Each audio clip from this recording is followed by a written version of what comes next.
I've always dreamed of visiting Australia. For years I put off the trip, waiting for the perfect moment, a moment where I could explore not as a tourist, but as an adventurer. The idea of the Outback, vast, empty, and wild, called to me.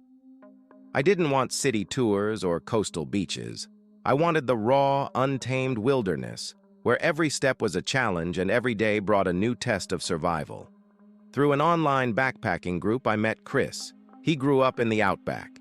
His father was an Aboriginal Australian, his mother Irish. He knew the land, its dangers, and its stories. Chris offered to guide me deep into the Australian bush, to places few outsiders ever see. Without hesitation, I accepted. Sydney greeted me with a cold July morning. I knew it was winter in the southern hemisphere, but the chill still surprised me. As I left the terminal, the city sprawled before me, the iconic Opera House and the towering steel arches of the Harbour Bridge. It was stunning, but I didn't linger. Chris was waiting. "Ready?" he asked with a grin. His vehicle was an old rust-covered pickup truck, the kind that looked like it had seen everything and survived. We loaded our gear, and without further delay, our journey began. The suburbs of Sydney blurred past us: Parramatta, Blacktown, Penrith. The buildings thinned, giving way to low houses, and then nothing, just endless open spaces. The ground turned to a dusty reddish-brown hue, stretching toward the horizon. Scrubby bushes clung to the land like tiny green oases in an ocean of red dirt. "This is just the beginning," Chris said, his eyes fixed on the road ahead. "Wait until we get deeper in." Hours passed. We drove through tiny towns, each one more forgotten than the last. Rusty signs, peeling paint, and abandoned gas stations gave them a haunted quality. The sun hung low in the sky, casting long shadows. The deeper we went, the more alien the world felt. I was entranced. The colors, the silence, the sheer emptiness. It was beautiful and unsettling all at once. We reached Broken Hill by dusk. The old mining town seemed caught in a different era. Dilapidated buildings and rusted-out mining equipment were scattered everywhere. The air smelled of dust and old metal. Chris parked in front of a two-story building, our hotel. In Australia, a hotel wasn't what I'd imagined. This was a pub with rooms upstairs. "Welcome to the Outback," Chris said, his smile wry. Inside, the floorboards creaked underfoot. The sounds of rowdy laughter and clinking glasses filled the air. I was too exhausted to care. My room was basic: a bed, a window, and not much else. The noise from the bar below rose and fell in waves, but sleep claimed me quickly. I woke to the scent of bacon and the murmur of voices heading downstairs. Breakfast in the Outback wasn't light or healthy. Piles of bacon, sausages, and eggs crowded the plate. A steaming mug of coffee completed the meal. I wasn't used to such a heavy start to the day, but I kept my complaints to myself. We loaded our gear into Chris's truck and hit the road again. The towns disappeared. The landscape grew wilder, the earth redder. The horizon was an endless, empty line. It was hours to the nearest park entry point. After that, we'd be on foot. We parked at the edge of Mutawinchi National Park. Chris grabbed his pack and I followed suit.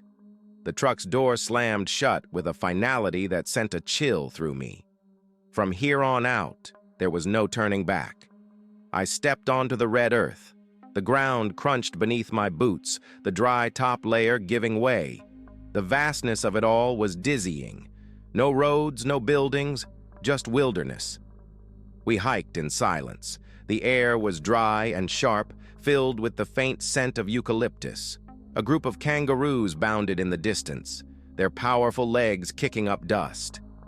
It was surreal. The land felt ancient, untouched, and alive in ways I couldn't explain. Chris raised his hand suddenly, stopping me in my tracks. A brown snake, coiled and deadly, lay just ahead. My heart pounded.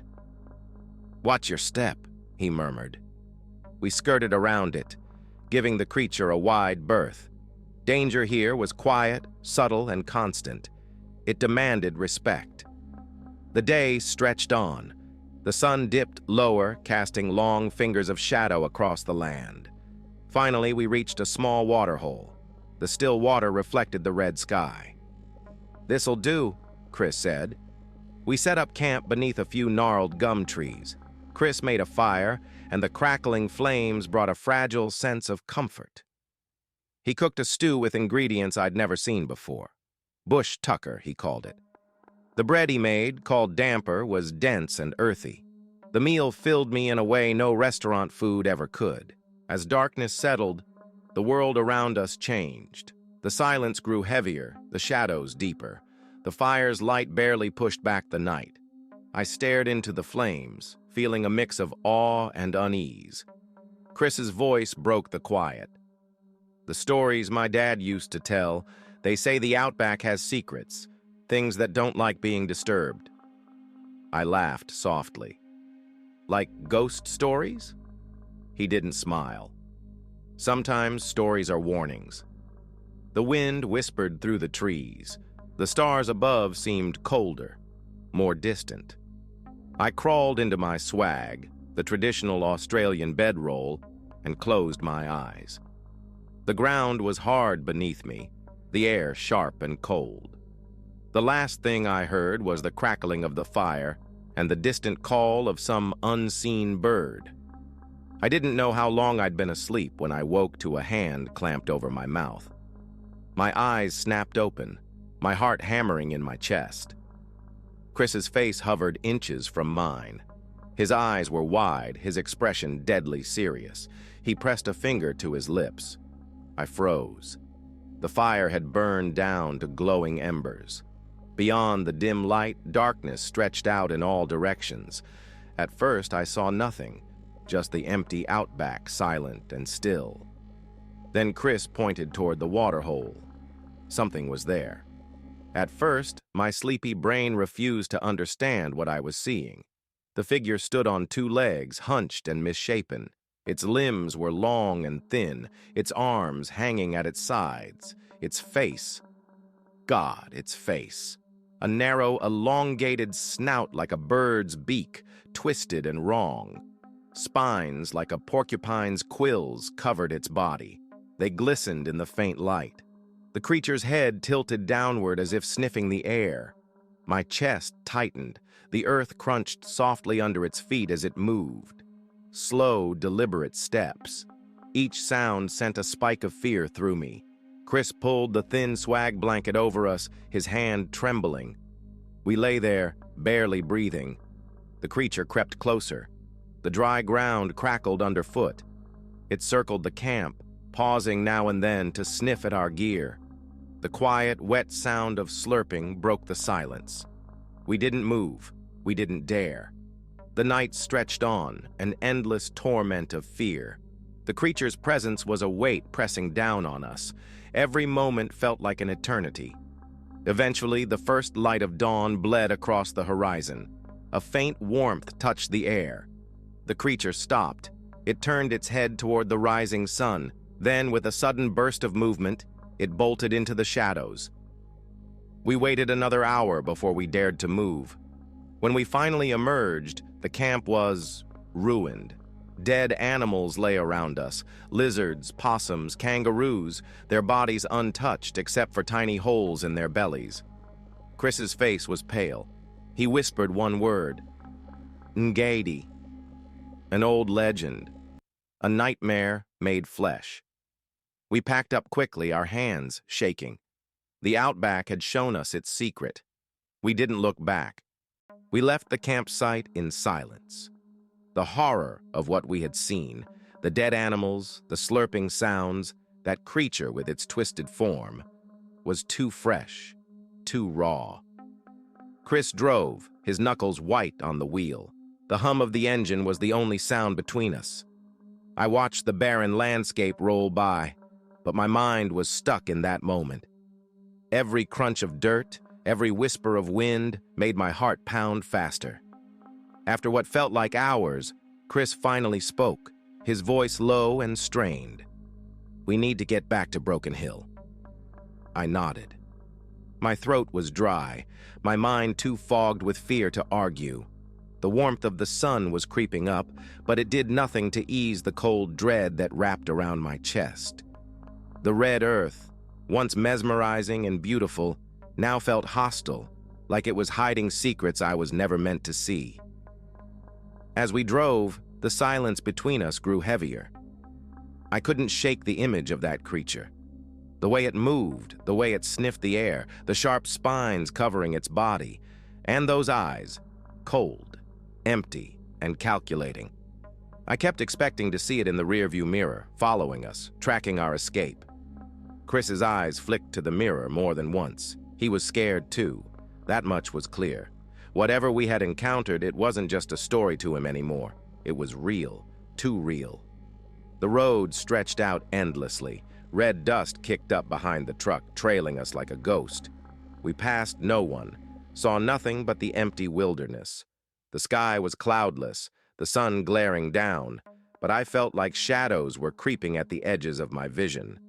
Chris cleared his throat, his voice rough. "That thing, the 90? I've heard stories, but I never thought—" He paused, gripping the wheel tighter. "I never thought they were true." I swallowed hard. The name sent a chill through me. "What are the stories?" He glanced at me, his face pale. "The elders say the Nangidi is a hunter. It waits in the shadows, in the quiet places. It doesn't kill the way you'd think. It doesn't tear or bite. It feeds differently." I shuddered, thinking of the small, precise holes we had seen on the animals. "Why didn't it attack us?" Chris's jaw tightened. "I don't know. Maybe we were lucky. Maybe it didn't need to." The thought hung between us, heavy and suffocating. I didn't want to ask what he meant. I didn't want to think about why it had lingered near us all night, why it had circled our camp, why it had stayed so close. What if it had been waiting for something? The truck jolted over a pothole, snapping me out of my thoughts. I looked around, realizing we were still hours from Broken Hill. The landscape seemed to stretch forever, endless and indifferent to our fear. I closed my eyes, trying to block out the memories. But the darkness behind my eyelids was worse. I saw it again, the hunched figure, the spines glistening in the moonlight, the slow, deliberate movements. My breath caught in my throat. I opened my eyes quickly. The brightness of the sun almost a relief. Almost. We stopped once to refuel. The station was a lone building, battered by wind and sun, with a single pump standing like a relic from another time. Chris got out, his movements stiff and robotic. I followed, stretching my legs, trying to shake off the stiffness and fear. The silence here was profound. No birds, no insects, just the wind whispering through the dry grass. Chris pumped the fuel, his eyes scanning the horizon. I leaned against the truck, the metal hot under my fingers. My mind was a whirlwind of questions and fears. I wanted to ask Chris if he thought we were safe now, but I was afraid of the answer. As he finished, a faint sound caught my attention. A rustling, just at the edge of hearing. I turned, my heart hammering. The dry grass swayed gently, the wind teasing it into motion. I squinted, trying to see if there was something more. "Let's go," Chris said suddenly, his voice tight. I didn't argue. We climbed back into the truck, the doors slamming shut with a finality that made me shiver. Chris started the engine and we pulled away from the station. I glanced in the side mirror, half expecting to see something emerge from the grass. But there was nothing, just the empty road behind us. The miles blurred together. The sun climbed higher, the heat inside the truck stifling. We didn't talk. There was nothing to say. Each of us was locked in our own thoughts, our own fears. The only sounds were the rumble of the engine and the faint rattle of the truck's frame. Eventually, Broken Hill appeared on the horizon, a smear of buildings against the endless red. Relief washed over me, but it was thin and fragile. The memory of the night still clung to me like a second skin. Chris parked in front of the same pub where we'd stayed before. The noise of the town, the sight of other people, felt jarring after the isolation of the bush. We climbed out, our bodies stiff and aching. Inside, the dim light and smell of beer and sweat were oddly comforting. It felt normal, safe. We checked into a room, neither of us saying much. The door closed behind us, and for the first time since that night, I felt like I could breathe. Chris sat on the edge of his bed, his shoulders slumped. "We'll head back to Sydney tomorrow." I nodded. The thought of staying here another night so close to the bush made my skin crawl. I took a long, hot shower, trying to wash away the fear and the dust. The water scalded my skin, but it didn't help. The images were still there, burned into my mind. When I lay down that night, the noise from the bar below was a welcome distraction. I listened to the muffled laughter, the clinking of glasses. It was a reminder that the world was still normal, that people were still living their lives, unaware of what lurked out there. But sleep didn't come easily. Every time I closed my eyes, I saw it. The creature, the Ngadi. The wind outside the window sounded different now, less like a breeze and more like a whisper, a warning. Morning came too soon.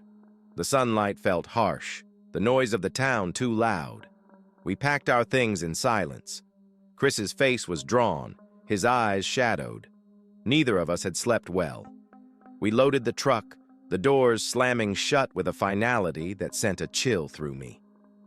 As we pulled out of Broken Hill, I watched the town fade behind us. The road ahead stretched out, leading us back to Sydney, back to civilization. But part of me knew I wouldn't leave this behind. Not really. The Outback had shown me something ancient, something that didn't belong in the world I knew, and it had changed me. Chris drove, his hands steady on the wheel, his eyes fixed on the road. We didn't speak. The silence was filled with the weight of what we'd seen. The further we got from the bush, the lighter the air felt. The red earth gave way to green fields, to signs of human life. But the memory of that night stayed with me, a shadow at the back of my mind. We reached Sydney by late afternoon. The city rose up around us, bustling and alive. It felt almost surreal, like stepping into a different world. Chris parked near my hotel. We sat in the truck for a moment, neither of us knowing what to say. "Thanks," I finally managed, "for everything." He nodded, his eyes tired. "Take care of yourself." I climbed out, my legs shaky. The city noise wrapped around me, familiar and comforting. But as I turned to say goodbye, Chris's words stopped me. "Remember what you saw, and remember what I told you. Some stories are warnings." I nodded, the chills settling back into my bones. He drove away, the truck disappearing into traffic. I stood there for a long moment, the weight of his words pressing down on me. The Outback was beautiful, terrifying, and I knew I would never go back. Some places weren't meant to be explored. Some things were meant to stay hidden, and some warnings should never be ignored. The hotel room felt cold, despite the warmth of the Sydney afternoon outside. I stood at the window, watching the endless flow of people and cars. Life went on. No one here knew what we had seen, what we had survived. The world outside was a rush of normalcy, a stark contrast to the ancient dread that still gripped my mind. I'd been back for 2 days now, but sleep was a luxury I hadn't reclaimed. Every time I closed my eyes, the images returned. The spined creature, the glint of moonlight on its twisted form, the soft crunch of its footsteps as it circled our camp. I would wake up drenched in sweat, the echo of slurping sounds ringing in my ears. I rubbed my temples, trying to push away the exhaustion. The room felt suffocating, the walls too close. I needed air. I grabbed my jacket and headed out, hoping the city streets would offer some kind of distraction. Sydney was alive with sound and motion. The hum of engines, the chatter of pedestrians, the distant laughter from street cafes. It should have been comforting, but it wasn't. The noise felt hollow, the colors muted. I walked without direction, letting the crowd carry me along. My mind wandered back to the Outback, to the vastness and the silence. The memory of that silence still haunted me. It wasn't just the absence of sound, it was the presence of something else, something ancient, something that watched. I found myself near the harbor, the iconic bridge towering overhead. The water sparkled in the sunlight, boats drifting lazily across the waves. Tourists posed for photos, smiling and carefree. I envied them. They had no idea how fragile their sense of safety really was. A voice pulled me from my thoughts. "Hey, you okay?" I turned to see a woman standing nearby. She had kind eyes and a concerned expression. I realized I'd been staring blankly at the water, my fists clenched so tightly that my knuckles were white. "Yeah," I muttered. "Just tired." She nodded, the concern lingering in her eyes. "Take care of yourself," she said softly before walking away. Her words echoed Chris's parting advice. Take care of yourself? But how? How do you take care of a mind that refuses to forget? I leaned on the railing, closing my eyes. The wind off the water was cool, the scent of salt sharp and real. I focused on that sensation, trying to anchor myself to the present, but the past wouldn't let go. The Outback, the creature, they were stitched into my reality now. I took a deep breath and walked away from the harbor, my feet carrying me back toward the hotel. But as I walked, a feeling of being watched crept over me. The crowded streets suddenly felt too open, too exposed. I glanced over my shoulder, half expecting to see a familiar twisted shape lurking in the shadows. Of course, there was nothing there, just people, oblivious to my quiet paranoia. Back in my room, I closed the door and locked it. The metal latch felt flimsy. A laugh bubbled up, bitter and hollow. As if a lock could keep out what I'd seen. I sank into the chair by the window, staring out at the city below. I needed answers, or maybe just reassurance that I wasn't losing my mind. Chris had mentioned the stories, the legends, the Ngidi, but he hadn't told me much more. I grabbed my laptop and started searching. Articles, forums, indigenous folklore sites, anything that might shed light on what we'd encountered. The stories varied, but the themes were the same. A nocturnal hunter, a creature that thrived in the silence of the Outback. It didn't tear its victims apart. It drained them, leaving only the husk of what they'd been. Some stories warned that the Ngidi only appeared when something had been disturbed, when someone ventured too deep, too far into places that weren't meant to be seen. That thought sent a shiver down my spine. Had we gone too far? Had we crossed a line we didn't know existed? Hours passed. The sun set, the city lights flickered on, and still I searched. My eyes burned, my mind a whirl of fragmented legends and half-remembered warnings. A message pinged in my inbox. It was from Chris. "You okay?" I stared at the screen. The cursor blinked, waiting for my reply. "I don't know." His response came quickly.